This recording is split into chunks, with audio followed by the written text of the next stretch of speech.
Bonsoir à tous. Merci beaucoup, Étienne Tricot, pour cette introduction qui me fait honneur. J'ai beaucoup hésité, pas beaucoup, non, j'ai un peu hésité à faire cette conférence ce soir en me disant que parler uniquement sous l'angle du béton allait un peu tordre mon propos, mais qui est plus général. Mais Étienne a fait une introduction qui montre bien le côté général, donc ça va. Je peux me spécialiser ce soir sur la question béton. En fait, je préfère évidemment parler de la conception des projets. C'est une grande question pour nous tous, architectes et étudiants, promoteurs et industriels. Pourquoi c'est conçu comme ça? Est-ce que ça a une légitimité? Comme l'architecture est faite pour s'adresser à tous, il faut qu'elle ait une certaine légitimité. Il faut qu'on la défende, il faut qu'on explique pourquoi on fait. Ce n'est pas un caprice. Pour un artiste pur, on lui demande d'être absolument lui-même et il peut nous étonner et nous choquer et il peut avoir un caprice, mais pas un architecte.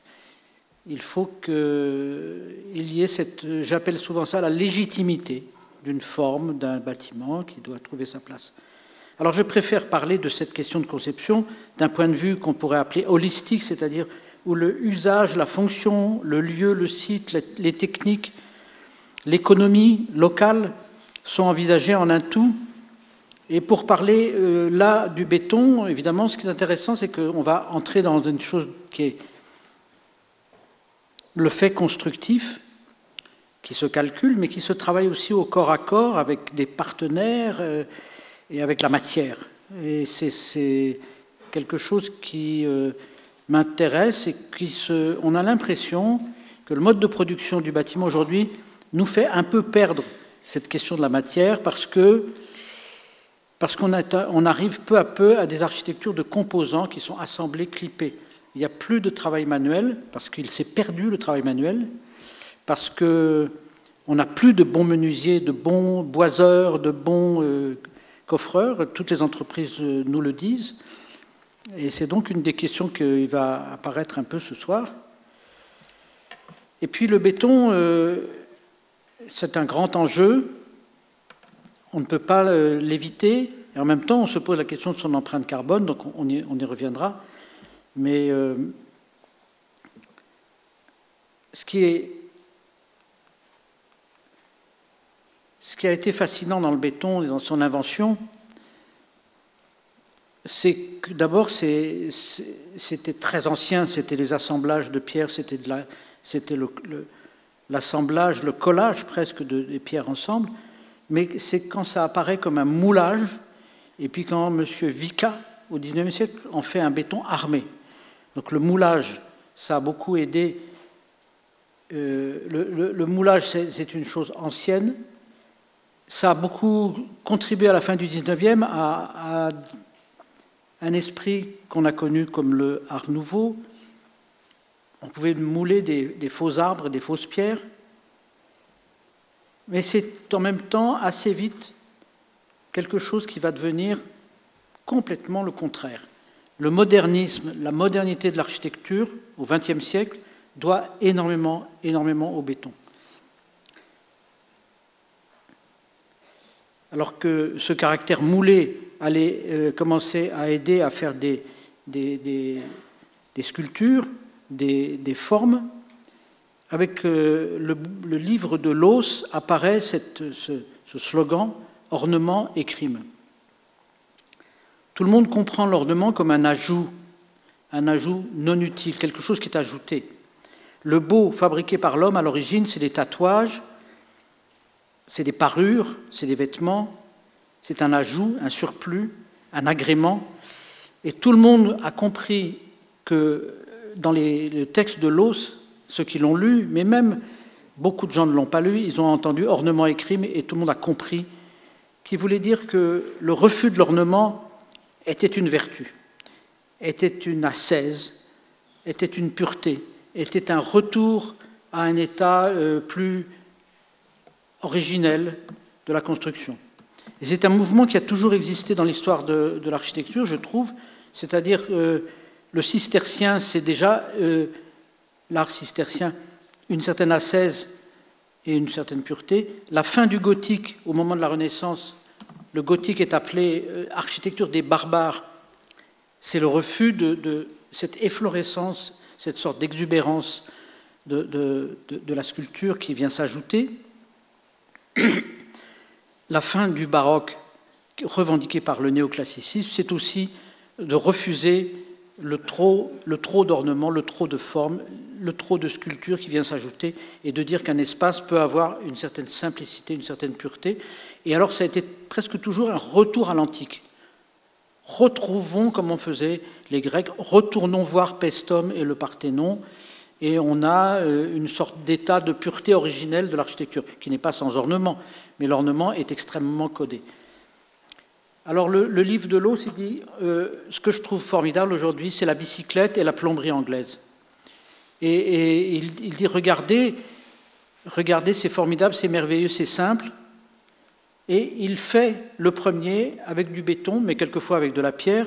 Il fait une architecture où il supprime tout ce que le goût viennois, il était viennois, travaillait, toutes les sculptures, toute cette décoration, cette pâtisserie, on dit même quelquefois de façon péjorative, tout ce qui s'ajoutait, tout ce qui sculptait les façades, mais qui sculptait depuis très longtemps. Et quand vous voyez nos façades de Paris, c'est tout un travail de relief, les balcons, les corniches, les mots des natures, tout ça c'est un énorme travail. Il n'y a pas de façade plate qui existe avant Loos, en gros. Je montre ces maisons parce qu'elles sont caractéristiques et elles sont déjà, c'est déjà avant la Première Guerre mondiale qu'il dit ça, Loos. Et puis, juste après la Première Guerre mondiale, Le Corbusier a beaucoup réfléchi. Il n'était pas du tout sur cette position avant la guerre, quand il a été plus jeune, mais là, il a fait une synthèse et il écrit Vers une architecture, qui est un livre extraordinaire. Si vous le relisez, on peut se dire quand même que c'est assez visionnaire, que les formulations sont fortes. Et j'ouvrirai une des doubles pages les plus célèbres et frappantes, c'est quand il compare le temple grec et la Delage ou la Daimler ou les voitures. Vous voyez, il les met l'un en face de l'autre en disant, ben voilà, l'esthétique, le summum de civilisation d'aujourd'hui, c'était le temple, et aujourd'hui, c'est cette voiture. C'est assez provoquant, il y a une espèce de force là-dedans, mais qui, évidemment, a un effet immédiat. Et il parle, évidemment, des merveilles du béton. Vous connaissez tout ça. Les silos, il montre les photos de réalisation en béton vers une architecture dès 1923, je crois. Son aîné, Perret, lui, fait du béton, et Le Corbusier l'admire pour ça. Il dit il fait du béton, il dit qu'il construit en béton. Lui, il n'a pas ôté l'idée d'ornement, Perret, il les réinvente avec du béton. Mais enfin, si vous voulez, la modernité architecturale du XXe siècle, c'est le béton, et à partir du béton, l'idée qu'on fait des voiles fins, ces murs droits, et qu'à partir de là, qu'est-ce qui va s'exprimer? C'est des volumes. Et c'est le jeu des volumes. Et Le Corbusier dit, l'architecture, c'est le jeu savant, correct et magnifique des volumes sous la lumière. Là, vous voyez Manet Stevens, mais après, une chose intéressante, 1928, peut-être, ou 32, je ne sais plus, le Weissenhof à Stuttgart, une exposition, une construction d'architecture, où sont invités Gropius, Le Corbusier et une série de 7 ou 8 architectes de l'époque. Ce qui est intéressant dans ce Weissenhof, c'est qu'ils arrivent tous à la même architecture. On dirait aujourd'hui, il y a un style international, avant le style international, c'est-à-dire les murs blancs, le béton, ils le peignent en blanc, ils font un enduit. Ce n'est pas le béton pur, mais il y a le béton et il n'y a pas de corniche. C'est les volumes, et c'est les volumes sous la lumière, donc. Et ils ont tous ce style, chacun, avec des menuiseries en acier noir. Donc je ne pense même pas qu'ils se sont échangés. C'est une espèce de conséquence presque naturelle de la pensée. Donc c'est assez fondateur d'une architecture du XXe siècle qui est toujours actuelle, si vous voulez. Quelqu'un fait une maison comme ça aujourd'hui, on ne lui dira pas que ça date d'il y a un siècle. Ça, c'est un plan du Weissenhof. Intéressant de revoir quels architectes y ont participé. Et puis, toujours sur le béton, j'ai voulu faire un petit retour en arrière, comme ça. C'est très important de se souvenir que Le Corbusier, toujours lui, change un peu de ligne après la guerre. Il abandonne toute cette série de très belles maisons, de constructions pas très importantes, maisons blanches et menuiseries noires, etc., comme la Villa Savoie, et il passe à autre chose. D'un côté, il y a les maisons Jaoul avec la brique et les voûtins de béton. Ici, on voit un morceau du couvent de la Tourette. Qu'est-ce qui passe? Il se dit que le béton, il faut le laisser apparent. Il veut le béton brut. Il ne veut même pas trop soigner les coffrages. On voit le bois, il y a des jointures approximatives. Au fond, il est inspiré par l'architecture romane, je crois. Et c'est très important quand il fait la tourette. Évidemment, il pense au Toronnet. Il ne fait pas le Toronnet, mais il pense à quelque chose qui est que la matière, elle a une vibration sous le soleil, qu'elle est minérale, qu'on a avec ce béton quelque chose qui nous fait penser quand même à un morceau de la planète qu'on a sculpté, quelque chose qu'on a moulé, pas sculpté, moulé, on pense à quelque chose de minéral.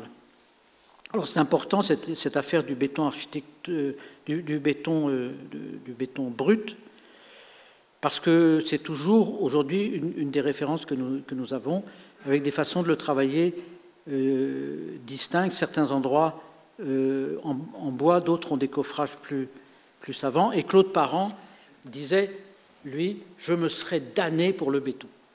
Lui, il disait, pour moi, c'était la base de l'architecture.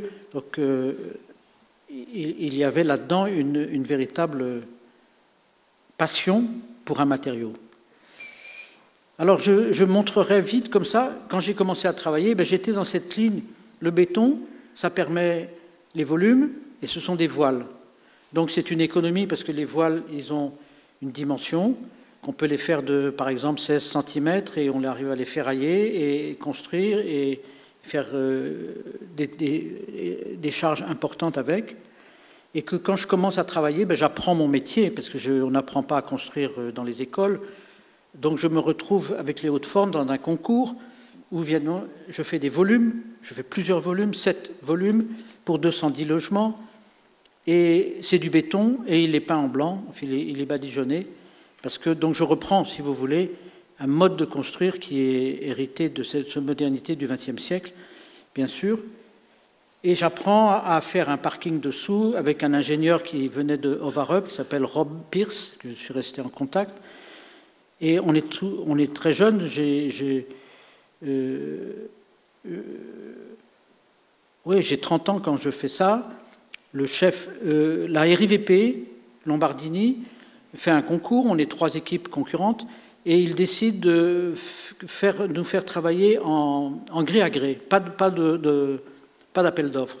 C'est-à-dire qu'on s'est tous retrouvés avec Léon Gross, qui allait voir chacun, et puis nous dire tout de suite si ça marchait. Alors, on avait un peu peur qu'il y ait de la transmission par l'entreprise de l'une à l'autre des équipes. Il n'y en a pas eu, ils ont bien segmenté. Mais l'intérêt que j'y ai trouvé, c'est que tout ce que je pouvais dessiner était tout de suite discuté sur la façon de le construire, sur le prix. Donc c'était un apprentissage très rapide, formidable, notamment quand on a fait le parking, et sur la rationalité, la simplicité, au fond, de construire en béton. C'est une chose qui est simple et qui a une certaine rapidité. Donc c'était mon premier travail. Et j'ai continué avec l'école de danse, puis avec la Cité de la musique. Et là, à partir de l'école de danse et la Cité de la musique, je me préoccupais de l'aspect du béton. Avec les hautes formes, j'aurais aimé faire un béton brut, parce que c'était un peu la mode, si vous voulez, au fond, le béton que je viens de montrer de la Tourette. J'aurais aimé faire...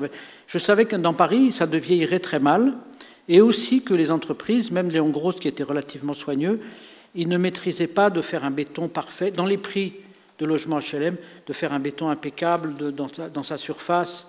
Et donc, on savait que le vieillissement, la laitance que nous connaissons, fait qu'avec 3 hivers, on a des sortes de taches, d'irrégularités. C'est difficile d'avoir une surface qui va vieillir de façon homogène. Il faut beaucoup de qualité dans le coffrage. Et donc, je me posais cette question, et avec l'école de danse, je décide d'utiliser un revêtement pierre, une isolation extérieure plus la pierre. Donc c'est assez classique, c'est devenu une tarte à la crème. Je ne suis pas toujours très content, au fond, de ce final, d'avoir de la pierre agrafée. Je ne trouve pas que c'est un enchantement au point de vue de la matérialité, de la qualité constructive. Mais enfin, je me disais, ça va tenir le coup, et c'est vrai que l'école de danse, des années après, elle est en très bon état, elle est impeccable. Ils ont décidé à la Cité de la Musique, là, en ce moment, on refait tout le conservatoire. Je me suis d'abord opposé à ça, en disant, ben, écoutez, les pierres, elles sont bien. C'est vrai qu'à certains endroits, des camions avaient cassé en bas, des endroits qui étaient un peu... Et puis on m'a expliqué que les agrafes n'étaient plus du tout réglementaires, que maintenant on agrafait différemment, que les agrafes en zinc de l'époque ne se faisaient plus. Enfin bref, alors évidemment, c'est une espèce de rénovation du bâtiment. Mais il faut dire que pendant 20 ans, le directeur technique du conservatoire a refusé de l'entretenir le bâtiment. Alors l'intérieur, ils ont commencé par l'intérieur, ils ont tout repris, et je dis merci à Bruno Montovani, qui est le directeur du conservatoire, qui a fait ça, restaurer le bâtiment qui s'abîmait inévitablement, comme un lycée qui n'aurait aucun entretien pendant 20 ans, c'est forcé. Donc c'est ce travail de prendre le béton. Alors à l'intérieur, évidemment, je l'enduis, je ne l'ai pas recouvert de pierre. Ce qu'on voit ici, c'est la salle de la partie est, et vous voyez, elle est cylindrique, et ça c'est du béton apparent, puisque c'est à l'intérieur, j'ai moins de problèmes de pollution et de saleté. Et au-dessus, vous voyez un cône, et en fait ce cône, il m'a permis de loger un tas d'éléments de la salle, et c'était un premier travail où je sortais, je commençais à apprendre à faire d'autres choses. Donc je sors de vocabulaire habituel et je peux faire un cône assez subtil, incliné, qui est fait de grands éléments préfabriqués cette fois. Donc je commençais à explorer les possibilités très grandes de la préfabrication en béton et de la manière de pouvoir faire des formes plus complexes à partir de là. Ici, on voit aussi une forme, et là, c'est du béton projeté, recouvert. Pour la salle d'orgue, c'est du béton projeté, en fait. Et ce que vous voyez au fond, ce n'est plus du béton. La vague que vous voyez passer, c'est du métal. Vous pouvez le deviner. Donc, on est dans une architecture mixte où il y a le béton et le métal. Et ici, ce que vous voyez là, c'est purement béton. C'est à Rio, ensuite, que j'ai trouvé l'occasion de faire une construction vraiment structurelle en béton et sculpturale aussi. C'est-à-dire d'avoir d'un bout à l'autre le même béton apparent, et quitte à faire des murs plus épais, à compter dessus pour l'isolation et pour l'isolation thermique contre la chaleur, pour l'isolation acoustique aussi, puisqu'il s'agit de salles de musique. Et puis une autre chose, c'est que, vous le devinez peut-être en bas, le bâtiment est surélevé à 10 mètres sur une... J'ai voulu que l'on monte, le public monte sur un plateau à 10 mètres, parce que de là, on voit la mer et on voit les montagnes. Et qu'au sol, on est dans un triangle qui est au milieu de voies rapides, et on est entouré du bruit et de la présence des voitures qui passent sans arrêt. Donc c'était un site un peu kitsch au milieu de tout cela, mais c'était un lieu, la ville m'a expliqué, le maire m'a expliqué, voilà, il nous appartient, il ne nous coûte rien, il est au centre de la nouvelle expansion de Rio qui s'appelle Barra da Tijuca, et cette expansion qui fait 14 km et qui est arrivée, ça a poussé en 30 ans de façon considérable, avec un urbanisme catastrophique, je ne sais pas si j'ai le temps d'en parler, mais cette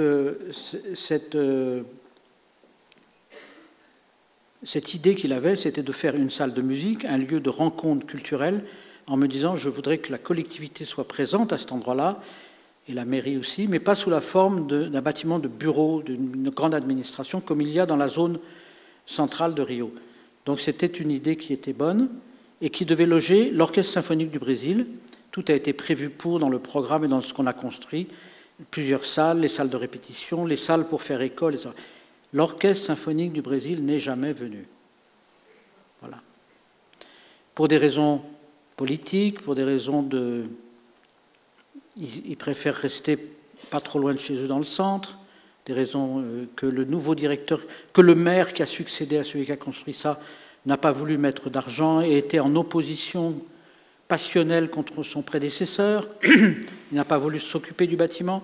Enfin, vous voyez, ça atteint quelque chose de sérieux, dont je ne voudrais pas trop parler ici, parce que ce n'est pas le sujet, mais c'est tout de même pour dire qu'il y a un directeur qui fait marcher le bâtiment avec des... Quelquefois, il y a des très belles manifestations, des très beaux concerts ou du théâtre, mais ça ne vit pas au niveau où c'était prévu, avec tout ce qui était prévu, qui est une véritable cité avec l'enseignement, avec...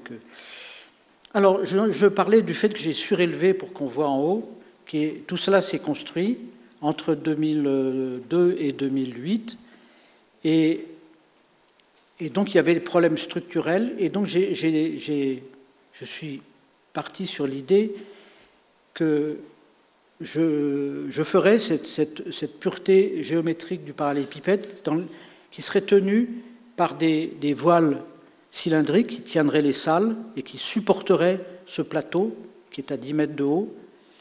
Et là, vous voyez les salles, les bibliothèques, les salles de cinéma. Il y a plusieurs... ça, c'est la grande salle de concert, la petite salle, et puis les salles de répétition, et puis les bibliothèques et l'administration, et tous les studios d'enseignement. Alors, ça, c'est le principe de base. Je voulais une simplicité, il voulait que ce ne soit pas trop cher et que ce soit assez rapide, et j'ai discuté avec des entreprises. Et une chose que les Brésiliens maîtrisent très bien, c'est le béton et le coffrage du béton. Ils maîtrisent aussi bien la post-contrainte ou la pré-contrainte. Et donc j'ai choisi d'utiliser la post-contrainte. Ils font depuis des années des barrages, des ponts, des tunnels importants dans tout le Brésil. Donc il y a pas mal d'entreprises qui savent très bien faire ça. Une post-contrainte en France, c'est un peu exceptionnel. On arriverait à des prix très élevés.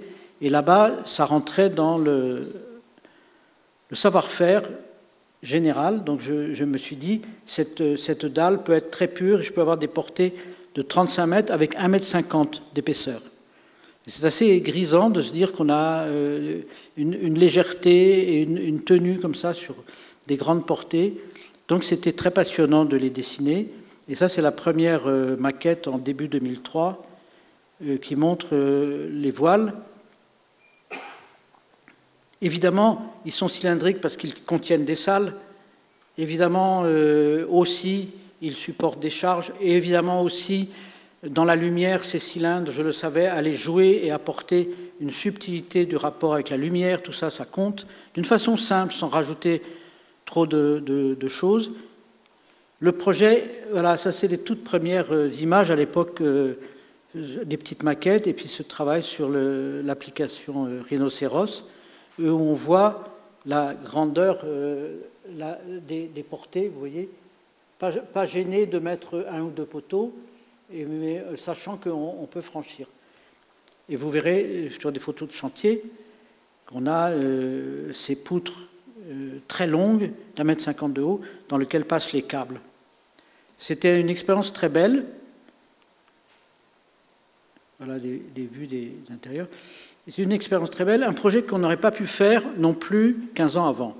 Car les calculs des moments de flexion sur un projet, je leur montrais tout le temps, par exemple, le projet qu'a fait Reidi à Rio, qui est le musée d'art moderne, très très beau, qui est une structure, vous savez, avec les voiles qui sont en dévers.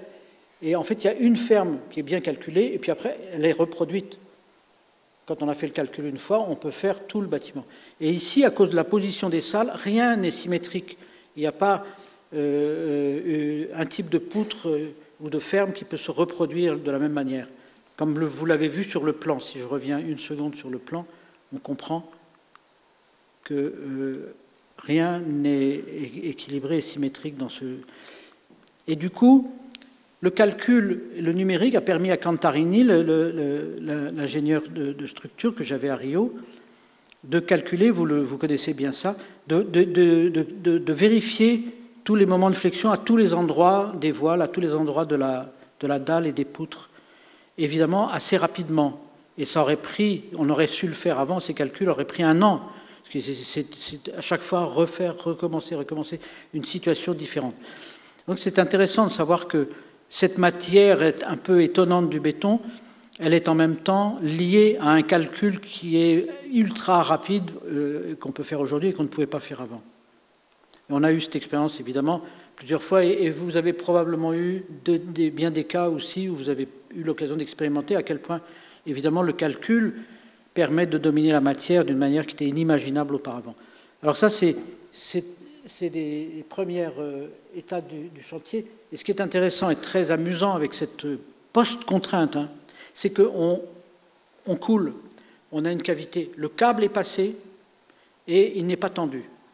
Et on monte tout sur échafaudage. Tout doit être porté par les échafaudages. Et ce n'est qu'à la fin, quand tout est porté, qu'avec soin et par équilibre, on vient tendre avec une machine qui fait du vide, on tend tous les câbles. Et ce n'est qu'à ce moment-là qu'on enlève l'échafaudage. C'est assez étonnant parce que c'est un peu comme si tout d'un coup on enlève le coffrage, le moulage, si vous voulez, on voit apparaître le bâtiment parce qu'à certains moments, il y a eu tellement d'échafaudages, il y avait tous les échafaudages Mills du Brésil, ils les commandaient les autres en Uruguay et en Argentine pour avoir du matériel d'échafaudage. Et puis, à un moment donné, une des causes du retard de ce bâtiment, c'est qu'en même temps, le maire, qui était très ambitieux, avait obtenu les Jeux olympiques panaméricains, l'Amérique du Sud. Et donc, il y avait eu des constructions à toute vitesse de stades et de piscines, etc. Et tout d'un coup, ils avaient des grands échafaudages très forts qui ne servaient à rien. Ils les ont amenés là. Ils ont enlevé les petits mills. Ils ont mis des très gros porteurs, ce qui a permis de passer, sinon on ne pouvait pas passer, on ne pouvait pas entrer dans le chantier, et de commencer les installations techniques et d'amener les machines, si vous voulez, sans attendre que tout le béton soit fini, que aurait été une folie. Donc là, on voit, vous voyez, cette densité d'échafaudage que vous voyez en bas, et puis à un certain moment, elles ont été remplacées par des poteaux qui venaient d'un autre chantier. Alors, la folie brésilienne est que pendant 1 an et demi, il n'y avait plus d'argent, mais l'entreprise était toujours là, et nous aussi, et ça avançait très peu. Et il y avait des problèmes techniques, une canalisation en dessous, que l'administration n'avait pas décidé de l'enlever, alors il fallait attendre. Enfin, c'était assez fou. Mais ça nous a permis de nous donner 1 année presque pour faire des essais de coffrage. Et l'entreprise s'est passionnée pour ça, et on a fait des essais de ces voiles. Et ils ont adopté finalement, pour rattraper le temps, ils ont décidé qu'ils feraient des coffrages glissants. Quand on dit coffrage glissant chez nous en France, on sait que c'est pour aller très vite, qu'on monte et que c'est un béton sans qualité qui va être caché ou revêtu.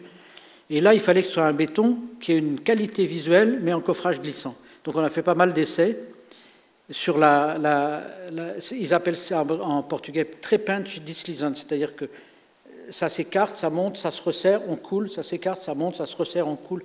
Et donc, on en a fait 4 ou 5 comme ça qui ont été détruits, des morceaux de voile sur le terrain. Et ça a donné une espèce de stratification de coulage que vous avez deviné, que vous devinez là, et qui s'est un peu accentué dans le temps, comme des lits de terre, si vous voulez, comme une falaise. Et ça, c'est quelque chose qui est très émouvant, qui est venu du travail successif de ce coulage du béton. Alors évidemment, c'est des choses que peut-être on n'aurait pas pu faire s'il n'y avait pas eu tout ce temps, donc il y a une part de hasard, mais je m'aperçois que le travail sur la matière, c'est quelque chose qui se fait avec les acteurs, avec l'entreprise, avec le maître d'ouvrage aussi, parce qu'il faut bien qu'il soit d'accord, mais c'est un travail assez, je dirais, in situ sur le terrain, et c'est parce qu'on est là que tout d'un coup on a une idée. Ce n'est pas un truc qu'on arrive à prévoir dans un APD et dans un DCE, sauf si c'est une technique qu'on a déjà utilisée. Mais là, le trépinge deslizante, j'étais incapable de le faire, moi, dans les pièces du marché, si vous voulez. C'est un travail qui s'est fait in situ, parce que les premiers trucs qu'ils ont coulés, j'ai dit non, ça on les refuse, on les refuse, on les refuse. Quand on a refusé 3 fois, l'entreprise est embarrassée, Et puis elle se dit, je ne veux pas rentrer en conflit, il faut faire le truc bien. Alors on commence à discuter et on a trouvé comme ça des méthodes. Là, c'est la première vision. Ça traînait beaucoup, il y avait déjà 2 ans de retard, mais on voyait apparaître la petite salle au niveau 10. Et puis là, vous voyez les premiers remplacements des échafaudages fins par des poutres ou des poteaux d'échafaudage qui sont venus d'un autre chantier, qui permettaient de porter sans avoir les tubes Mills partout. Alors à droite, vous voyez encore les tubes, vous voyez, c'est une forêt, on ne voyait plus le bâtiment à travers. C'était très, très impressionnant. Et là, vous voyez les grandes poutres de la dalle qui font 1,50 m et dans lesquelles passent les tubes et qui vont être tendus quelques mois après. Donc, vous voyez les voiles intérieures. Et ils sont tous apparus avec cette matière stratifiée comme ça qui était intéressante, qu'on devine ici. Et en haut, vous voyez des éléments qui sont en fait atténuent l'entrée du soleil dans des salles. Et en haut, ce sont des salles de danse. Et là, vous voyez des visions du grand espace d'accueil où il y a les cafés, briéteries, la bibliothèque. Mais enfin, ça marche un peu quand même. Quand il y a une soirée ou un week-end où il y a 2 concerts, il y a beaucoup de monde, c'est très beau. Mais quotidiennement, il n'y a pas toute la vie qui était prévue. Il y a un restaurant qui marche juste pour les utilisateurs internes. Là, on voit bien ce striage horizontal. À gauche, la grande salle, et à droite, la salle plus petite de musique de chambre.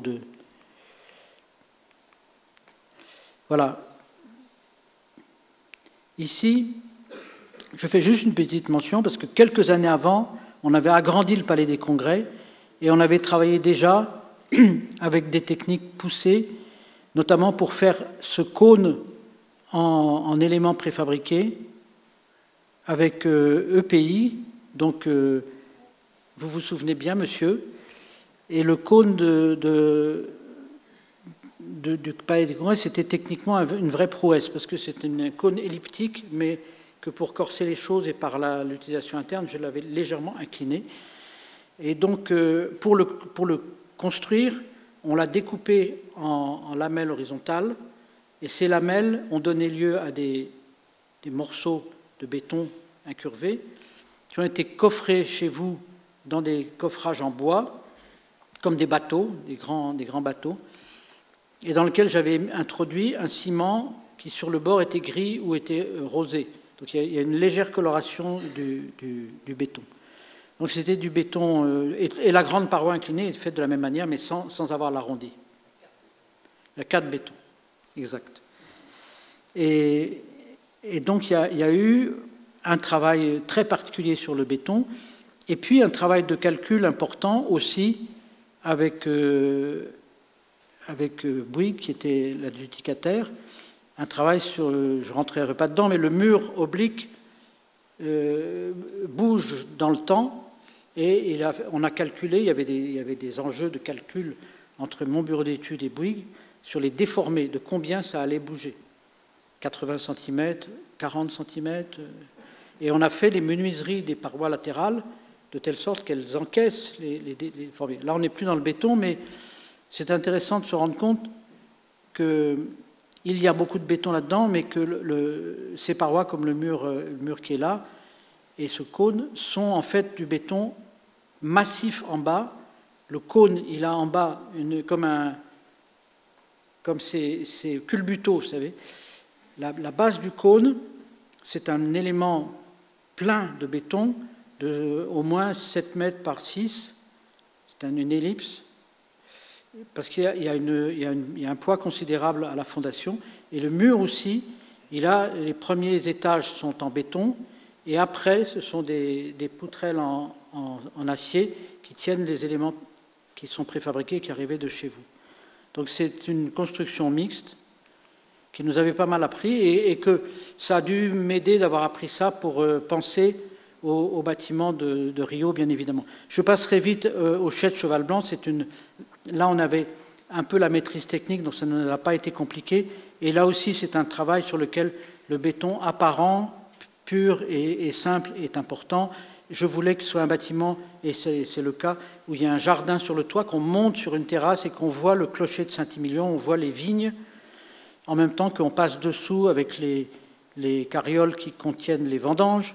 Et puis on a à l'intérieur des très beaux voiles de béton, mais on a aussi, je ne l'ai pas montré là, des cuves de béton.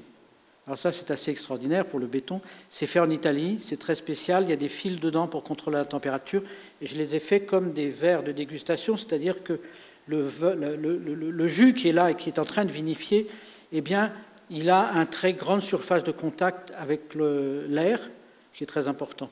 Mais en haut, ça fait comme ça, parce qu'on ouvre 4 mètres au-dessus, quand même, c'est des très grandes cuves, on ouvre et on a toutes les odeurs. Bon, je n'ai pas amené ça, mais c'est une chose intéressante parce que Pierre Lurton m'a dit « Si tu pouvais me faire des cuves en béton, je serais vraiment content. » On a toujours fait le cheval blanc dans des gros...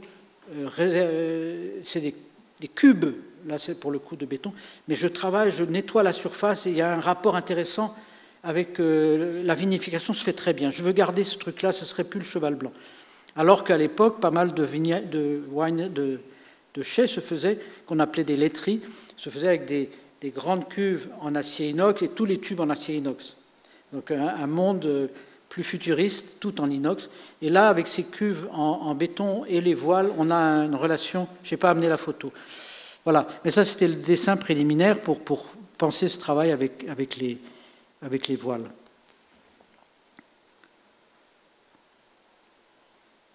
Donc c'est assez simple dans le fait de coffrage et de moulage. Là, le coffrage est enlevé, mais vous voyez qu'il demeure les éléments de bois qui vont permettre de fabriquer la courbe, qui permet que de l'intérieur, on voit un peu les vignes, qu'il y a une lumière qui rentre. Je voudrais parler... j'ai dit le modernisme, c'est les volumes. Et puis, ce n'est vrai qu'à moitié. C'est vrai dans tout le début du XXe siècle, mais dans les années 30, déjà au Bauhaus, il y a un nouveau patron du Bauhaus qui s'appelle Hannes Meyer, et lui, il prône au contraire une architecture qui va se faire des grands volumes, qui ne va pas subdiviser, qui ne va pas faire des assemblages, comme Gropius faisait, tout ce que faisaient les architectes que j'ai montrés sur le Weissenhof. Et lui, il est plutôt partisan d'une conception où la structure est essentielle et sur laquelle on a une peau ou un bardage. Il s'appelle Hannes Meyer. Je n'ai pas mis plusieurs de ces bâtiments, mais il est intéressant parce qu'après les déclarations de Loos, il disait la chose suivante. Il disait, dans le futur, on ne se souciera plus des effets extérieurs de nos projets d'architecture. Ils seront le résultat logique de l'organisation interne. Ils n'exprimeront simplement l'organisation de la vie des peuples, des gens, contrairement à ces effets extérieurs recherchés dans les époques bourgeoises. Et il dit bien les époques bourgeoises. Il est communiste sous le début de la montée d'Hitler, donc il est courageux, et ils se sont battus, ils sont presque tous ont quitté le Bauhaus et l'Allemagne comme Mies van der Rohe pour les États-Unis. Et ce Hannes Meyer va marquer énormément Mies van der Rohe, qui, arrivant aux États-Unis, va, lui, développer une ligne qui n'est pas le volume de Le Corbusier. Une des raisons techniques, c'est qu'il y a l'ascenseur, et ils vont mettre au point la technique des murs rideaux, la maîtrise du verre, la maîtrise des joints entre la fixation du verre sur le métal et les ascenseurs. Et donc on a toute cette logique des premiers grands bâtiments, des premiers grandes tours. On voit que ce n'est plus du tout le jeu savant, correct et magnifique des volumes sur la lumière. Si je cite la phrase de Le Corbusier, on est dans une autre ligne. Et c'est simplificateur, mais ce sont quand même deux lignes de l'architecture d'aujourd'hui. C'est toujours présent. Dans les années 80, Foster fait sa tour à Hong Kong. Elle devient un peu un icône pour beaucoup d'architectes. On l'admire. Elle n'est pas dans la même ligne que Le Corbusier, à tel point qu'en France, il y a deux lignes à un moment donné. Siriani parle des gens qui font l'acier, il les appelle les roues de bicyclette, je me souviens. Et ça l'énerve. Les gens qui ne font pas simplement les volumes en béton, mais qui ont des câbles tendus, ou qui ont des poutres métal apparentes, etc.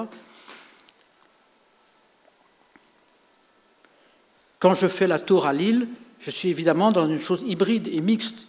J'ai des éléments porteurs verticaux en béton, les fondations, une très grande poutre en métal, puisque je franchis 100 mètres.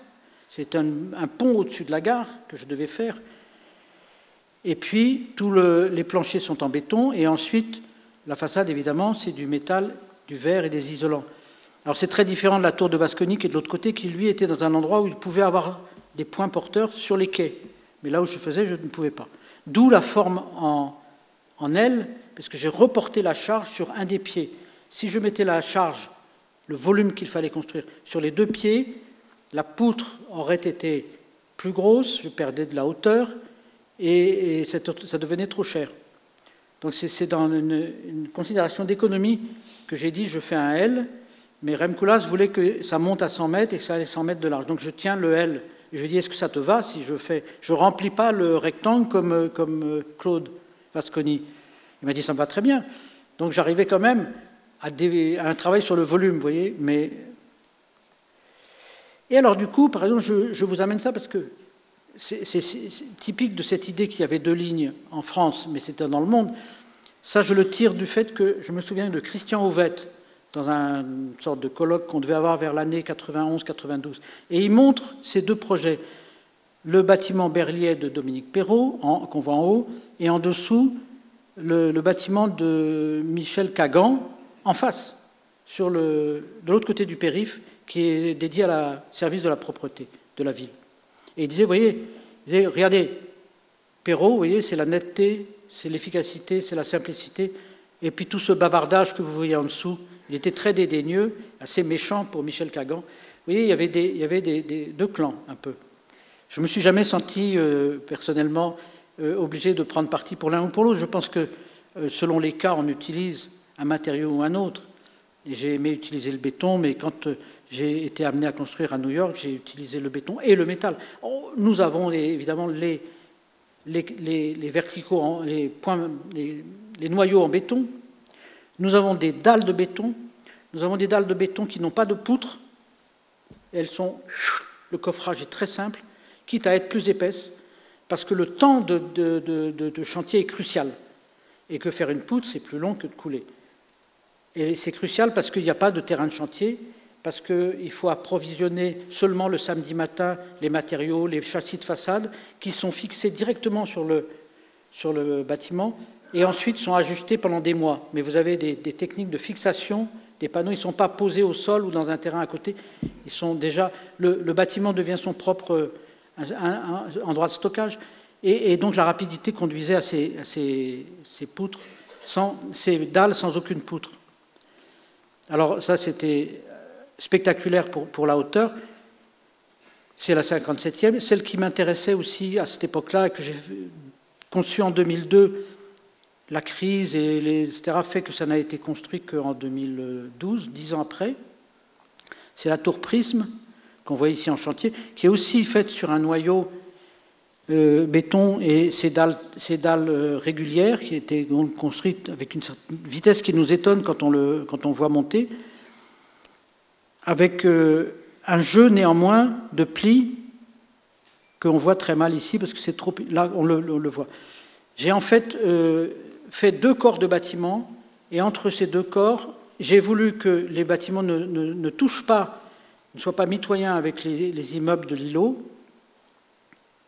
Et donc, j'ai multiplié les angles pour montrer, en fait, que depuis un séjour et une chambre qui est ici, on a des vues biaises en longueur, si vous voulez.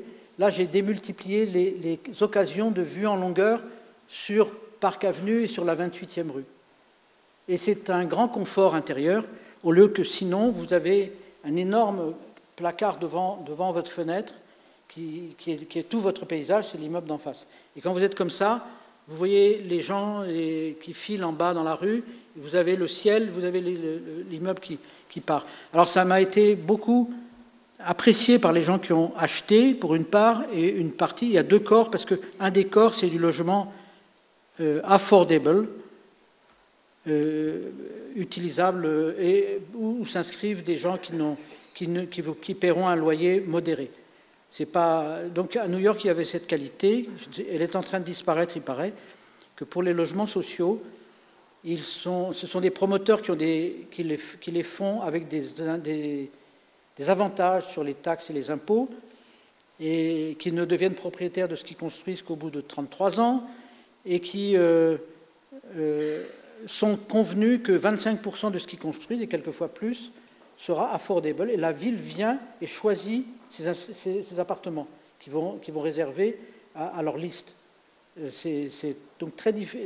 Enfin, ça existe depuis longtemps à New York. Je trouvais admirable la formule parce qu'il y a une mixité sociale qui est instaurée dès le début de la construction. Bien sûr, ce sont deux cages d'escalier différentes, quand même, donc je ne vais pas exagérer tout, mais dans le quartier, il y a autant de chances de gens assez aisés, de gens pas assez pauvres, si vous voulez, alors que l'autre tour que je vous ai construite, que je vous ai montré, elle, il y a un hôtel Hyatt en bas, et au-dessus, c'est des appartements qui se sont vendus très cher, et c'est un peu, on se dit, bon, c'est de la spéculation, c'est des appartements chers, qui sont très peu occupés, comme certains appartements dans toutes les grandes villes, et ça, c'est terrible. Donc, on devine en haut un des appartements d'angle, mais on a juste à côté un autre appartement qui s'est vu comme ça grâce à ces plis. Bon, il faut peut-être que j'accélère parce que je ne sais pas à combien de minutes je suis arrivé. Oui. Donc, je montre rapidement, je ne vais pas montrer tous mes projets, mais j'en ai pris quand même pas mal. En pensant au béton, j'ai pensé à la mixité béton-métal qu'il y a dans le bâtiment de Luxembourg. Vous avez peut-être... Donc c'est tout, l'intérieur, la salle, c'est du béton. Le principe des balcons qui permettent d'avoir une très bonne acoustique sont faits par des tours de béton qu'on voit là. On les voit sur la coupe. Et on voit sur le plan en haut que tout ce cœur est en béton. Il organise toutes ces tours. Là, c'est une plan de rez-de-chaussée, donc on a des services. On a un foyer qui fait tout le tour. Et je suis arrivé à faire ça parce qu'il est légèrement incliné, c'est-à-dire que par-dessous, les camions accèdent et livrent sur le plateau de scène. C'est un dispositif que j'avais déjà utilisé à la Cité de la Musique et qui permet qu'on n'ait pas un arrière de théâtre. Les théâtres, il y a toujours un arrière qui est triste, qui est juste logistique. Et ici, je voulais que tout autour, ce soit intéressant. Et donc, on a un foyer qui est un péristyle qui fait le tour. Et comme avant de venir sur ce lieu, j'avais vu des photos, je trouvais l'environnement très triste. Il y a des immeubles vraiment tristes. Les premiers immeubles faits pour l'Europe, le bâtiment Robert Schuman, ils sont vraiment pas beaux. Et je me disais, pour rentrer dans ce lieu de musique, il faudrait faire un ruban d'arbres. Il faudrait avoir une sorte d'enveloppe d'arbres et on entrerait à travers les arbres dans le bâtiment. Quand je suis arrivé sur place, j'ai vu qu'il y avait les parkings dessous et toute une opération, un hôtel. Il n'y avait pas du tout de possibilité de mettre des arbres, mais c'est resté dans ma tête sur l'idée que ce serait des lignes, que la façade serait un filtre, comme s'il y avait des arbres. Et le premier filtre que j'ai fait, c'était avec des spaghettis. On avait des spaghettis qui se croisaient en maquette. C'était sympa. Et puis un jour, j'ai dit à Jean-Charles Cholet, qui commençait déjà à ce moment-là à faire nos modélisations, et je lui ai dit, essaye toutes ces obliques de mettre tout vertical. Et là, j'ai trouvé qu'il y avait une pureté et une musicalité formidable. Quand on se déplace, c'est comme les pénétrables de Soto, il y avait quelque chose de mouvement, et c'est resté comme ça. Et donc, tout le noyau béton, acoustique parfaite, protégé, et tout le tour métal avec toiture métal, et ces colonnes de métal, c'est intéressant, et elles sont toutes les mêmes, mais elles ont 4 fonctions différentes selon les colonnes. Certaines portent la toiture, d'autres portent le vitrage, qui est en 3e ligne, certaines font les descentes d'eau, et d'autres font l'arrivée de la clim. Donc, c'est un même outil, tout du long, décline tout ce dont on a besoin. Donc, c'était intéressant. On a été obligé, dans les colonnes, de mettre des pendules, pour éviter les bruits quand on a du vent entre ces colonnes, qu'on ait un effet d'orgue, ça devenait extrêmement puissant. Donc on a des pendules qui contredisent, si vous voulez, les effets très légers de mouvement de ces colonnes. Elles font 20 cm, donc elles sont très fines. Donc là, il n'y a pas de béton apparent, c'est un peu contradictoire, mais alors qu'à l'intérieur, ces tours que vous voyez, donc vous voyez l'extérieur là, elles sont en béton, enduit, avec des jeux de lumière entre les tours. Et j'ai bien aimé opposer cette architecture de volume, cette architecture de béton, à la régularité musicale complète et de tout ce cycle de colonnes. Là, on voit des vues de la salle à l'intérieur. Donc l'opposition béton-métal, ici, peut devenir extrêmement riche. Et puis maintenant, je passe à un autre chapitre, mais je vais essayer d'être rapide. Je dirais une autre étape. Là, tout ce qu'on a vu, c'est la construction en béton, structurel, porteur, plus ou moins visible selon les cas, plus ou moins caché, souvent caché parce que nos exigences de durabilité, de thermique nous obligent à avoir des isolations et finalement, beaucoup de bâtiments, la peau qui vient s'ajouter est très importante. On n'a plus cette pureté du béton comme j'avais à Rio. Néanmoins, on veut la retrouver et j'aime cette matérialité du béton. Donc j'ai été amené à utiliser le béton d'une façon différente en travaillant sa surface, en sachant que, à la différence de ce qu'a fait Tadao, je n'arrivais pas en France à refaire 50 fois le moulage jusqu'à ce qu'on ait une surface de béton parfaite, avec l'impression que pour pas qu'on ait des usures inégales, il fallait enlever la laitance. Donc je suis entré dans cette idée qu'il faut mieux enlever la laitance et travailler le béton pour le voir. Et en fait, cette idée, elle est venue avec le premier grand bâtiment qu'on faisait, qui était le conservatoire à la Villette. L'entreprise était une entreprise de travaux publics qui n'avait pas du tout avait fait des ponts et des tunnels, mais n'était pas prête à faire un bâtiment comme ça. Et il y a dans le cloître, en bas, où il y a les grandes salles, il y a des très grands murs, qui font 100 mètres de long, et qui, sur 6 ou 7 mètres de haut, et j'avais légèrement verdi le béton, mais c'était pour moi un béton qui devait être lisse et bien fait, et il est sorti absolument horrible. C'est-à-dire qu'il y avait des taches, des coulures, c'était impossible de laisser comme ça, même si j'avais expliqué que c'était la beauté naturelle du béton et que c'était une sorte de peinture d'objets trouvés formidables. C'était pas agréable. Et donc on a dit avec Bertrand Beau, il faudra casser. Bertrand Beau, François Chauchon, on était tous assez jeunes et on se heurtait donc à l'entreprise, qui ne nous a pas dit non, mais qui a bien sûr pensé, vous croyez qu'on va casser un truc de 100 mètres de long sur 7 mètres de haut, vous êtes naïf. C'est vrai que pour une entreprise, c'est juste déprimant et impossible, on ne casse pas comme ça. Donc moi je le savais, mais on gardait cette ligne pendant 2 mois, on casse. C'était un jeu Et à un moment donné, j'ai dit, écoutez, j'ai une idée, on va faire une chose. Vous allez venir avec des grandes plaques d'aluminium dans lesquelles, tous les 10 cm, il y aura une faille de 10 cm, horizontale, avec les bords. On met cette plaque et vous attaquez en sablant. À la grenaille, vous sablez. Et on va voir ce que ça donne. Et le résultat a donné un mur très beau, en fait, où les taches qu'on a en dessous sont devenues un thème pictural qui est unifié par ces lignes sablées. Donc le rapport du béton lisse et du béton sablé a donné quelque chose picturalement intéressant. Je ne sais pas si ça se voit sur ces images, ça se devine, mais en tout cas, c'est un procédé très simple que j'ai par ailleurs utilisé. Mais j'ai compris qu'on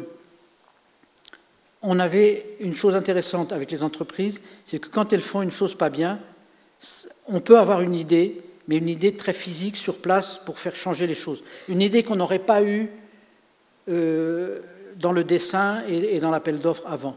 Je n'aurais pas eu l'idée de ce lignage parce que je ne l'avais pas éprouvé. Et c'est en voyant ces tâches que je me suis dit, mais si on a enlevé la laitance à un endroit, on a ce béton sablé qui est beaucoup plus uni, ça va faire quelque chose de pictural. Donc c'est des procédés qui sont arrivés comme ça petit à petit. Même chose à Fukuoka, et là on est aussi à la fin des années 80, j'ai un bâtiment où je veux faire apparaître, ça ne se voit pas là, 3 matière.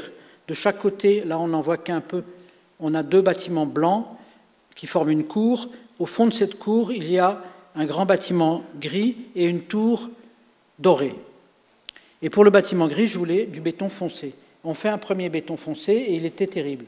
Pareil, comme au conservatoire, avec des espèces de coulures, d'irrégularités, c'était difficile à défendre. Et là, je leur propose de faire autre chose, de mettre dans les planches de coffrage, de casser de la céramique. J'étais en train de faire le café Beaubourg, donc j'étais dans cette histoire de casser des céramiques. Casser la céramique, le clouer ça sur des coffrages en bois et s'en servir de coffrage. Coffrer le béton, qui est sombre, et ensuite on retire le bois et on enlève les clous. La céramique reste collée au béton, elle ne reste pas sur le bois. Donc ça a donné ça. Ça a donné un bâtiment où on a une espèce de jeu comme ça, mi-céramique, mi-béton. Une surface mixte qui tient très bien dans le temps parce que les coulures et la pluie passent là-dessus et ne se voient pas.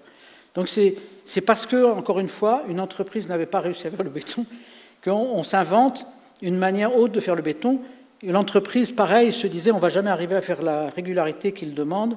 Et donc ils ont sauté à pieds joints sur cette formule de coffrage avec des carreaux de casse de céramique dedans.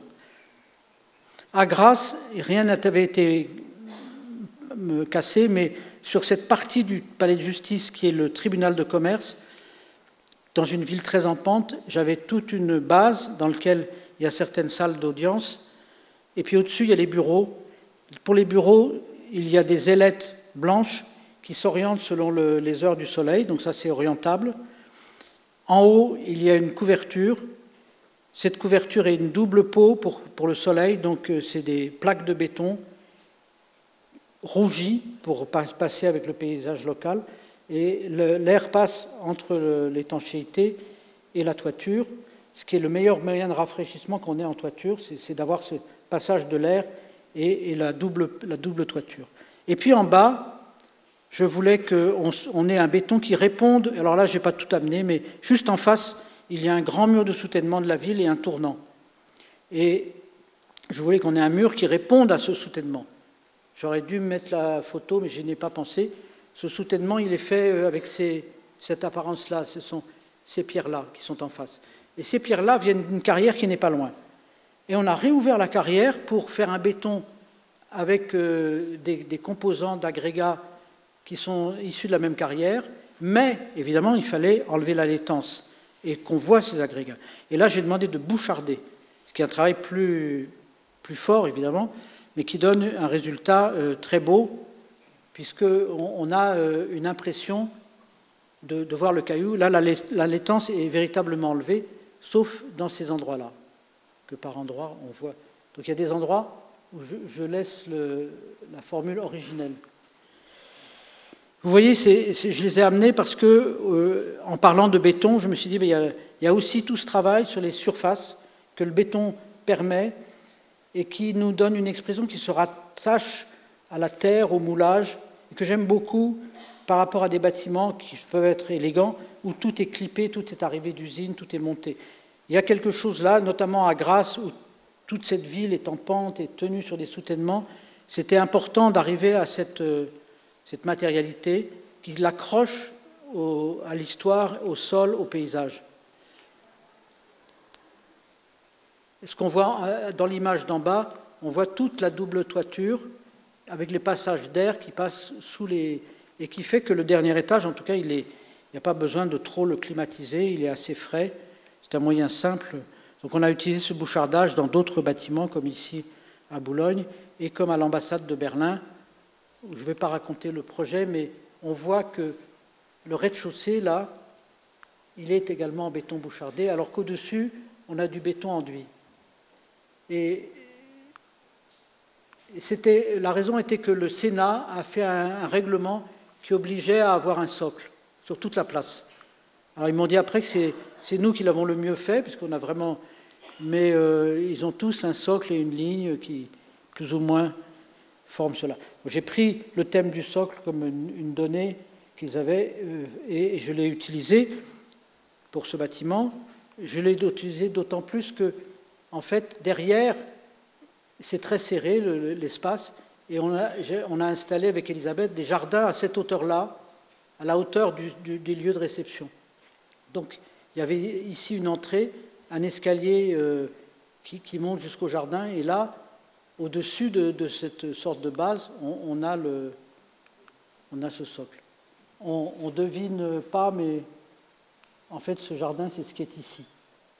Et puis après, on a un grand mur qui est ici. Là, on est dans le jardin. Et ce mur porte des bureaux, une salle à manger, des bureaux, et puis dessus, une grande promenade, des tilleuls que nous avons plantés de tilleuls.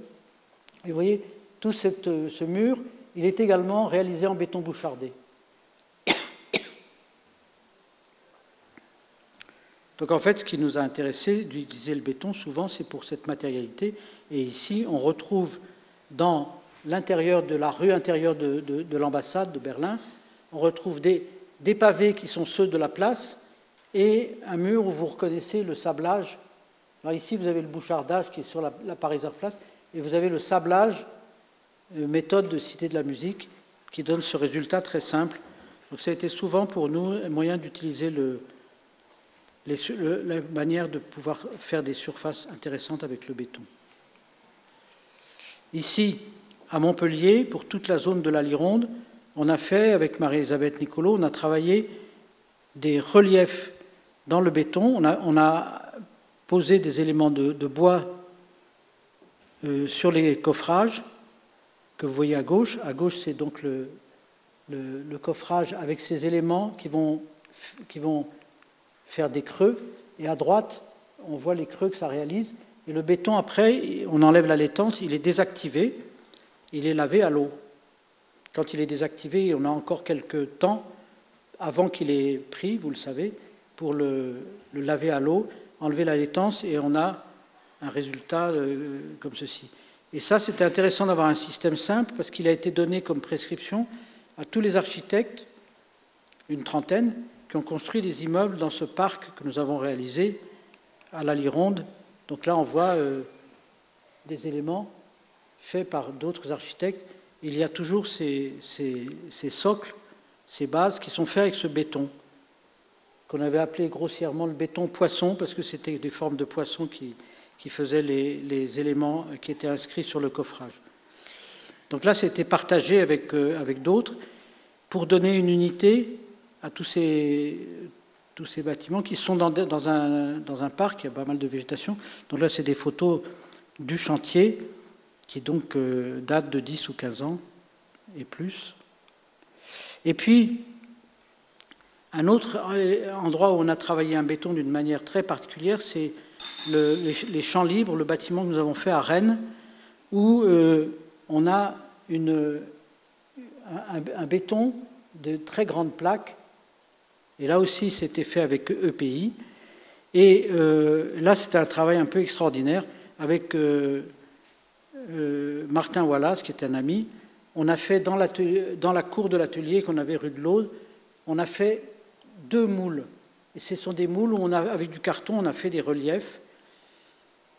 Des moules qui expriment des fissures. On pensait à des falaises de granit rose. Ces moules ont été amenés chez le préfabricateur. Et là, il a créé les moules en résine dessus. On a fait en fait des moules positifs. Il a fait un négatif, puis un positif. Enfin, il a fait un négatif pour pouvoir remouler. Ces négatifs ont servi à mouler un béton. Mais le béton qu'on a moulé, il avait plusieurs couleurs. Des gris rouges, pour avoir cette variation. Et on n'a pas réparti la même couleur pour le béton. Un panneau avait plusieurs couleurs, une espèce de hasard, et on le devine, et c'est très, très présent. Vous voyez, là, c'est nous tous perplexes devant les couleurs. Vous voyez, là, vous voyez les différences qu'on a. Alors, est-ce qu'on accepte ça? Est-ce que c'est plus... Donc, là, c'est des éléments qui sont... Le béton était coulé, puis désactivé, et on avait cette surface avec plusieurs rouges, avec des reliefs, avec une vie incroyable. Ce qu'on voit là. Et donc, c'est sorti assez vite, c'est sorti comme ça, avec cette qualité. Et on s'est pas mal amusé parce qu'on n'a fait que 2 moules, mais on les a disposés comme ci ou comme ça. En les mettant à l'envers, c'est comme si on avait 4 moules, de telle sorte qu'il est très difficile de voir une répétition, comme vous avez quand vous avez un motif petit pour faire un grand truc, vous le répétez. Et là, ça joue comme ça, si bien qu'on n'a pas d'impression, on a l'impression d'une chose qui se déroule toujours différente. Et alors que si vous regardez bien, vous verrez des similitudes. Voilà des petites choses qui nous ont amenés à travailler sur le béton, et qu'en fait, dans aucune conférence ni livre, j'ai jamais montré ces trucs-là, parce que c'est trop long à expliquer, et parce que c'est de l'ordre de l'architecture, une sorte de cuisine ou de gastronomie interne pour fabriquer le bâtiment. Je parle des conceptions. Pourquoi Rennes s'est conçu comme 3 éléments? Parce qu'il y a 3 fonctions, il y a 3 volumes, 3 matériaux, le centre scientifique, la bibliothèque littéraire et le musée, etc. Voilà, je parle de ça, mais je ne parle jamais du béton. Je dis, voilà, alors là, on a fait un béton. Mais en fait, tout le travail sur le béton, ça prend des semaines, c'est très amusant. Et ce travail sur la matière est excitant et c'est un plaisir quand on est dans l'usine ou quand on est sur les chantiers, tout d'un coup, d'être confronté à ce genre de choses. Là, on voit en chantier, alors que la partie métallique et vert de la bibliothèque n'est pas encore montée, on voit monter les panneaux de la partie horizontale qui est le musée. Si vous y allez, je vous recommande le musée, il est vachement bien, et c'était Elisabeth qui l'a fait il y a 20 ans, et c'est vraiment, ça n'a pas pris une ride. La muséographie intérieure aussi est toute une aventure, qui annonce ce qu'elle a fait après, qui est le musée de la Romanité à Nîmes, qui est ouvert l'année dernière. Et puis là, encore une autre technique. Donc, je n'y pensais pas à ces trucs-là. C'est parce que vous m'avez demandé une conférence sur le béton qu'en faisant la liste, je me suis aperçu, mais au fond, en béton, on a fait un tas de trucs qui sont tous différents. Il y a eu les volumes, mais il y a aussi toutes les parois, etc. Et en faisant, je m'aperçois qu'il y en a beaucoup. Donc, je les ai amenés ce soir. Peut-être que c'est un peu répétitif pour vous, mais en réalité, vous le voyez peut-être, chaque cas a été différent. Et à chaque fois, on a trouvé une autre solution, pas la même technique. Alors ici, c'est à Almer, au centre du quartier que Rem Koolhaas a fait. Là, c'est une vision du projet. Il s'agissait d'un îlot où se croisent les 2 rues principales de la ville. Vous savez que c'est un centre qui a été fait après une ville nouvelle. Après 50 ans d'existence de la ville nouvelle, les Hollandais avaient laissé un cœur en disant « ce sera le centre ». Au contraire des villes nouvelles françaises qui ont dit « on fait d'abord un cœur, puis ça va se développer », ils ont fait les rues, le quartier, de façon un peu traditionnelle, pas Charte d'Athènes, dans cette ville. Et puis le cœur a été confié à Rem Koolhaas. Donc on a fait cet îlot. Et sur le dessus, il voulait des logements en bande. Et en fait, j'ai proposé des logements autour d'une prairie. Et comme il y a un centre commercial dans une partie et que c'est plus haut, ça fait une colline. Comme il n'y en a pas beaucoup, on est dans les polders. C'est assez surréaliste d'avoir une colline. Je voulais même qu'il y ait 2 vaches qui entretiennent les pelouses. Mais je ne suis pas arrivé à avoir les 2 vaches. Et à l'origine, il y avait des vaches hollandaises sur nos dessins qui étaient ici. D'où les petites barrières. Et alors, du coup, c'est comme une table qu'on a soulevée et qui tout autour reçoit des logements, comme ça, avec les gens qui ont leur logement sur la prairie et qui passent devant les autres. Et les Hollandais m'ont dit qu'ils aimaient beaucoup ça. Et puis dessous, on a les commerces et 2 rues qui se croisent, qu'on voit ici. Au milieu, pour pas que ce soit désert, j'ai proposé un immeuble vertical qui sont des logements d'étudiants pour qu'il y ait une vie et des lumières même le soir. Alors, ce qui était un des travaux, ce qui m'amène à présenter ce projet ici, c'est le travail sur la paroi. La paroi rouge, elle a été faite aussi avec Martin Wallace et on a travaillé des 2 ou 3 moules qui sont simplement des éléments comme si on avait une sorte de pierre ou de brique cassée, un mur qui aurait beaucoup souffert et qui organise tout le truc. Et là, c'est simplement un béton qui a été moulé en plaque comme ça et qui est revêtu. Ce résultat est très, très bien et le système était simple. Et à ce moment-là, on était en train de faire ceux de Rennes. Alors on maîtrisait bien cela. Ici, c'est dans un béton rouge, ciment rouge qui est uni et qui donne cette continuité de parois. Alors c'est un paradoxe parce que c'est soulevé, mais j'avais fait un croquis où je disais il faudrait que, comme on allait dans les polders, c'est comme si on avait soulevé un morceau du territoire pour le mettre au niveau du territoire hollandais général. Bon, c'est une vue de l'esprit, mais ces genres de petites idées existent et a fait le schéma à partir duquel on a dessiné le bâtiment. Là, on est dans le croisement central. Et c'est intéressant d'opposer le béton et puis le métal de la tour qui est dessus, et puis les murs de ciment enduits au fond, qui sont en plusieurs couleurs, comme les Hollandais aiment bien faire. Et puis tous les commerces qui sont en rez-de-chaussée qui font vivre ces rues. Voilà. Ici, c'est à l'hôpital de la Croix-Rousse à Lyon, également un béton qu'on a travaillé avec une matrice. Et là, alors vous avez entendu parler des pots Récli, c'est les pots qu'on peut acheter pour les chantiers. On avait dit on fera une pot, mais il y aura des lignes horizontales. Alors vous les couperez. Et quand l'entreprise était sur le chantier, elle a dit écoutez, c'est un peu compliqué de couper. Alors on a fait un essai qui marchait pas mal. Et puis à un moment donné, on a vu que c'était un peu compliqué d'assembler ces pots.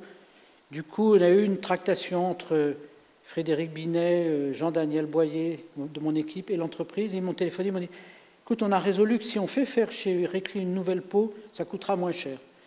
Alors qu'on croyait que c'était très compliqué. Donc on a dessiné, on a fait un moulage d'une peau qui est comme ceci et qui a permis de mouler toute une partie des bétons de l'hôpital qu'on voit ici.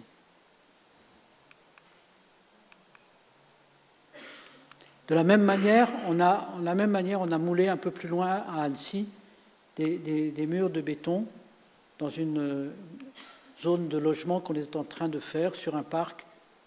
Enfin, on voit là que c'est face à la montagne et au bord du lac d'Annecy, donc une série de logements qui vont être confortables. Et puis pour finir et sortir du béton, je vous montre deux bâtiments qui sont en chantier en ce moment. Donc, eux, on se débat avec des problèmes de béton et de métal, mais là aussi, dans celui-là, le béton est tout intérieur. C'est l'opéra à Suzhou, opéra et musée, pour lequel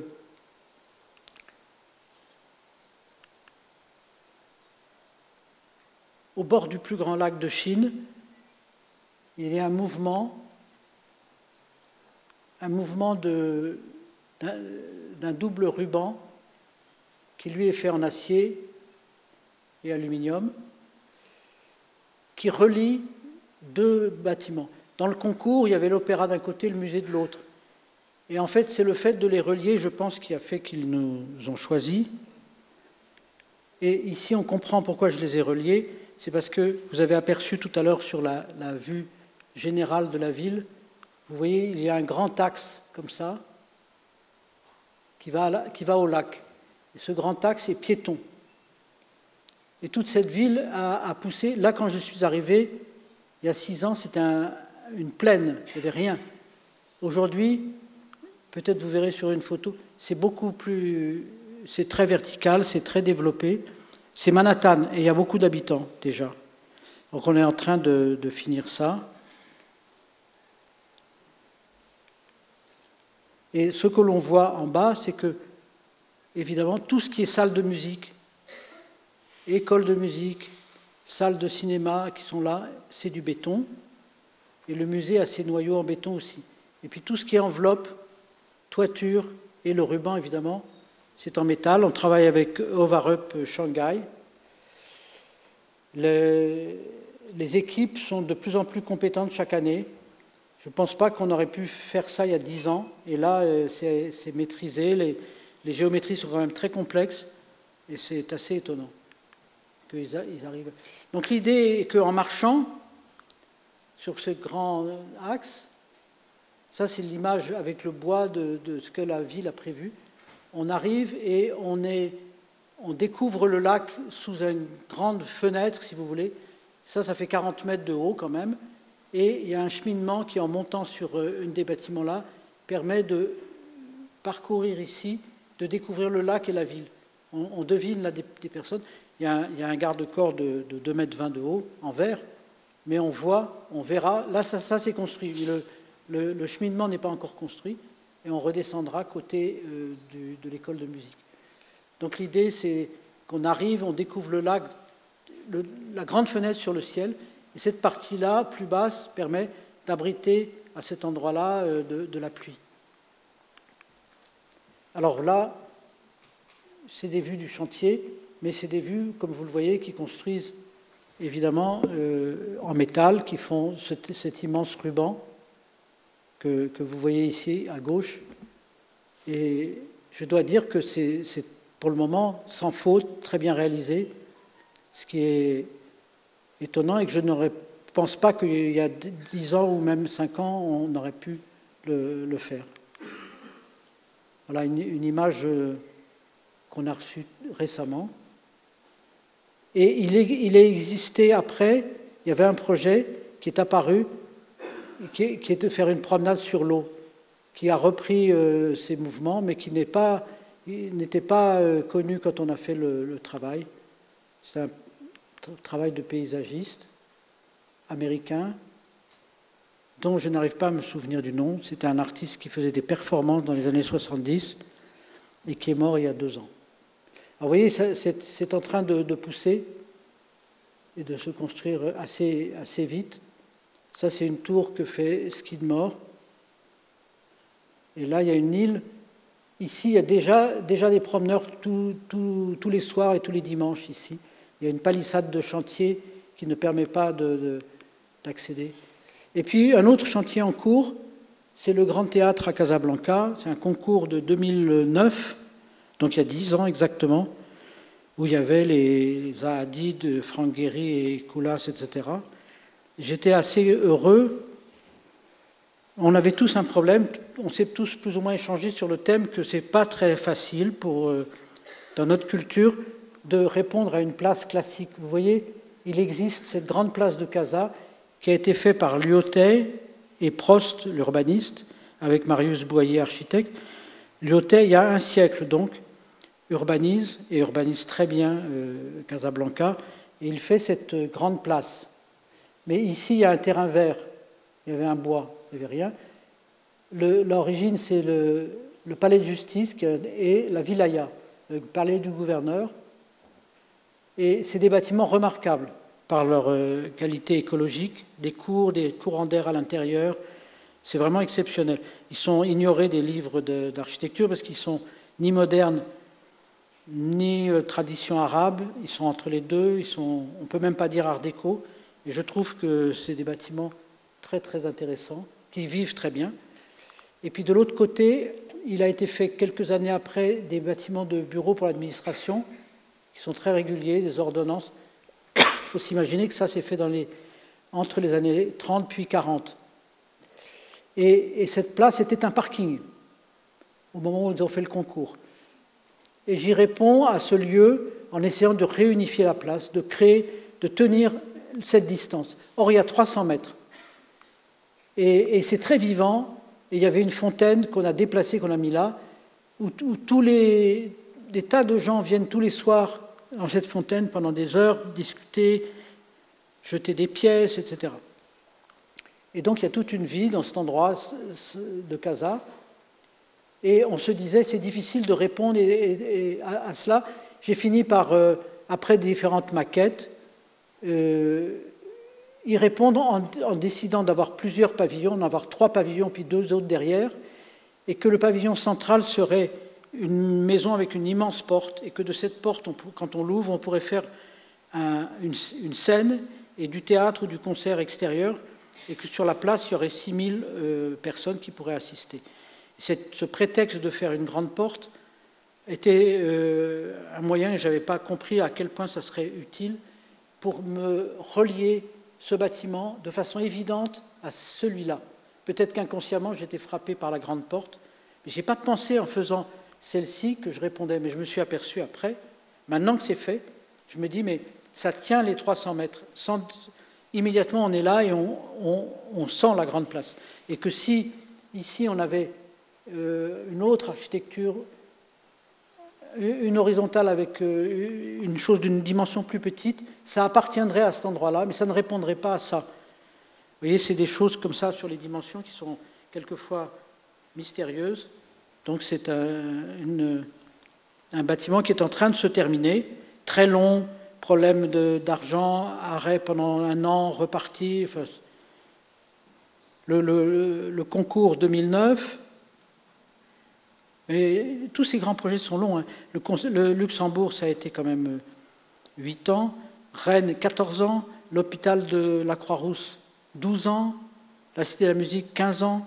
C'est des projets où on a en général perdu de l'argent, parce que quand c'est long, on n'y arrive pas, même s'il y a une réclamation, etc. C'est des projets qui ont été longs, qui ont été très intéressants et longs. Et donc là, on voit les pavillons qui abritent des salles qui sont liées aux entr'actes, etc., avant et après, et qui sont des salles un peu de réception. Et en bas, on a restaurant et café et librairie. Alors quand on entre ici, on arrive dans un lieu, là c'est une vue de la version théâtre, là c'est les cafés. Aujourd'hui, c'est construit, cette partie-là. Et là, c'est le directeur de Casa Aménagement qui conduit ça. Et c'est en chantier, mais ça montre qu'est-ce qu'il y a à l'intérieur. Quand on entre, on est dans un passage qui traverse le... Ben, c'est fini. On est dans un passage qui traverse longitudinalement, transversalement le théâtre, qui permet d'aller du centre-ville au parc de la Ligue arabe, qui est de l'autre côté. Et c'est aussi un lieu que je imaginais comme un lieu où il y aurait de l'ombre et un courant d'air. Ce n'est pas fermé. Et on le ressent, aujourd'hui, on ressent bien cette espèce de fraîcheur par rapport à la place qui, à certains moments, est vraiment sous le soleil. Cette place va être plantée, vous l'avez vu. Je n'ai pas amené les photos de la place. Actuellement, on voit sa grandeur. Bon, je ne comptais pas présenter ce bâtiment. Et avec Camille, on l'a rajouté à la fin en disant, puisqu'on met Sougeot, il faut qu'on mette... ce sont deux projets qu'on a à cœur, on est en train de finir. Mais on a la chance de finir aussi l'université de Picpus, à Picpus, l'université Sorbonne, qui est aussi un lieu intéressant, où là aussi il y a l'opposition béton et métal. Ici à Casa, c'est tout béton, bien sûr, avec enduit. Et à certains endroits, il y a un mouchard à biais devant. Et à Shanghai, on fait aussi un opéra pour le conservatoire. On ne l'a pas amené, et qui est tout en panneaux de GRC, qui donne une espèce de claustrat. Voilà, la grande question sur le béton, c'est l'espoir que les recherches vont faire, comme pour le moteur automobile, vont peu à peu arriver à faire un béton où, au point de vue des agrégats, on n'ait pas le problème d'utiliser le même sable, peut-être avoir d'autres... Ça, ce sera une chose importante. Je pense que l'industrie du béton et du ciment est sur ce sujet, parce que quand on y réfléchit, c'est quand même le moyen de construire idéal, et c'est le moyen de l'inertie thermique qui peut être très bonne, de la durabilité, de la réversibilité, enfin, il y a des qualités, alors qu'en même temps, bien, le bois a ces grandes qualités sur l'empreinte carbone, qui fait qu'on est en train de combiner bois et béton, ça c'est évident, et qu'on sera de plus en plus amené à le faire. Ben voilà, je vous remercie, c'était le dernier truc.